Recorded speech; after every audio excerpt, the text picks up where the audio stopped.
Hello everyone, this is Family Goodbye, back with another video, and today we're going to be looking at the Transformers G1 Steeljaw and Ramhorn.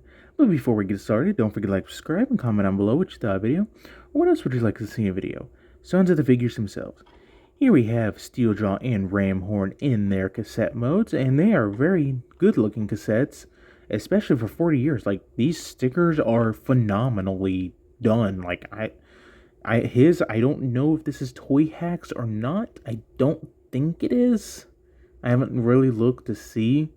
But if this is not Toy Hacks, these stickers have lasted, and whoever had this before me, good job on preserving your figure. But let's take a quick look at Steeljaw's detail and stickers. So, gets a nice, like, ray of sunshine right down here. It looks like to me, covering up where the, you can see the, what it was again called, film type stuff, the track tape thing. Words are eluding me. Well, you get the MC60. He's a metal position. Yeah, that's totally words, English. And if we turn them around, it's just lion parts, so we don't do that. So we just look at this side. Now on to Steeljaw, and like I said, these stickers were applied chef's kiss. They stuck, stood the test of time. The only size that didn't was this corner right here and this one right here. Like Steeljaw, really the only one that's bad would be like this piece right down here and maybe like right here. Other than that, oh, this one's kind of rotated a little bit, but other than that, looks great. So, but anyways, Steeljaw, or not Steeljaw, Ramhorn. It's a nice, MC60, 0510, 1520. And then, turn around the back, it's just, well, less of a Cassetticon and more of a actual cassette. So, but yeah. Now, these will fit into your blasters, your sound waves from the G1 era, all the remolds of them. So, or repaints, I guess. So, yeah. But for a real quick size comparison, here we have G1 Optimus, and what's actually kind of funny, and I found this out on accident, these fit almost perfectly between his smokestacks and this trailer here, so Optimus could easily just ride right off.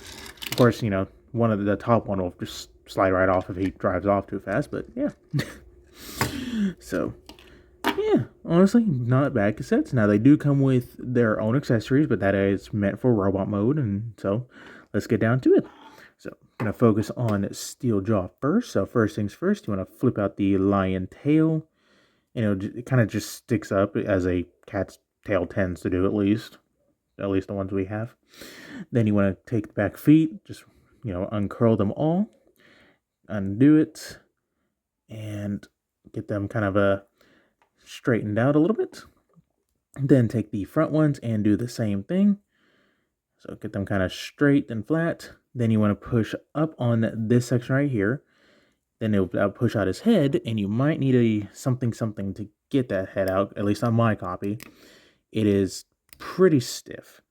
So, but, alright, so there is that. Now get him somewhat, hey, that was the easiest time I've had getting him to stand. But he comes with these two weaponry, so focus, thank you. I opted for the silver version since I had rewind and eject this way. Well, you can get it in gold as well if you'd like. So they just plug onto the sides right here. Well, just on the back, really. I mean, I guess if you wanted to, you could plug it up here. It just look a little weird, in my opinion. But, yeah. So just plug these in and kind of get them straightened. There you go. There you have Steeljaw in his lion mode. Make sure that's straight, okay? Now on to Ramhorn. So you want to flip out his little tail all the way. Flip out the head, and it looks like it's on a slider, but I don't think it does anything. So, oh well. Then just pull down on the front feet, kind of get them straight. Get the back feet as well. Let's see if I can get him standing the first go. Can I? Might have to angle these forward a little bit. Hey! Yeah! There we go. But he comes with these weapons right here, and they look very nice. 3 missile launchers. So there you go. And this side, for some reason, is a little bit stiff on my copy, and I don't quite know why. Like, I don't think there's anything in that peg that would stop it, but oh well. Now, you can opt for, gold as well for these guys. I just don't recall which ones could come with gold, who didn't, and vice versa. But there you go. There you have Steeljaw and Ramhorn in their animal forms. So, not too shabby of animals, and you can already see the the rub sign going off on Ramhorn. But since it is a rub sign, it's in the nature of it. You gotta rub it to reveal he's an Autobot. I would have never guessed. Nope, as I drop him. So, not too shabby. So, now let's take a quick look at Steeljaw. Focus, thank you. Get the nice gold for the eye. Gets a nice molded mouth and some, I guess, tattoos right down, it's like English. Looks like he's kind of crying a little bit. I don't know how it's coming off on camera. But really the main detail is over here where you get the mane flowing down, his one ear that he has, his rub sign that is kind of hard to get to when you have his weaponry applied. So, yeah. Now, for articulation, the head can move up and down at this joint and this joint right here. The legs, I really don't want to move them because I finally got them to stand. You get a hinge here, and a hinge here that can do pretty much all the movement that you need. It's just a G1 toy, so you're really not going to get much. And the same thing for the hind legs. Get a hinge here, and a hinge here. And they can move, so...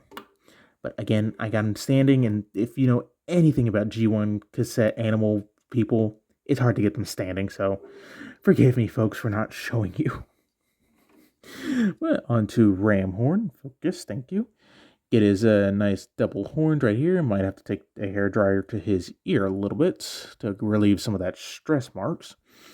But you get... I'm assuming this is supposed to be gold, but since it's so old, it's faded to silver, because if you look on this side... it looks more gold. So, but he also has a little tail as well, which is molded nicely with all the flare bits. And his articulation is pretty much exactly the same. You get a just an up head movement, so you can actually, ram. You get a hinge here, and a hinge here for the movement. Same thing with the hind legs. You get the hinge, and hinge. And both their tails can move up and down. His is stuck in that position, but his can move up and down all the way. So even as so not too shabby. So, but for a real quick size comparison, here we have G1 Optimus, at least, his legs. So yeah, they're not very tall. Not gonna bother panning all the way up because they'd be off the camera. So yeah. Overall, not bad little guys. I'm definitely glad that he got an update and he's getting an update. So, yeah, not too shabby, but if you're definitely a odd, Transformer collector, like I like the Cassetticons and the ones that don't turn into traditional cars and planes and all that, that's kind of my wheelhouse. I really enjoy those ones a little bit more, which, these ones I definitely enjoy. Minus the fact that they are hard to get standing. So definitely pick these up if you can find them for a relatively cheap price, complete and in decent condition. But that's about it, so don't forget to like, subscribe, all the fun stuff, and stay tuned for more video reviews.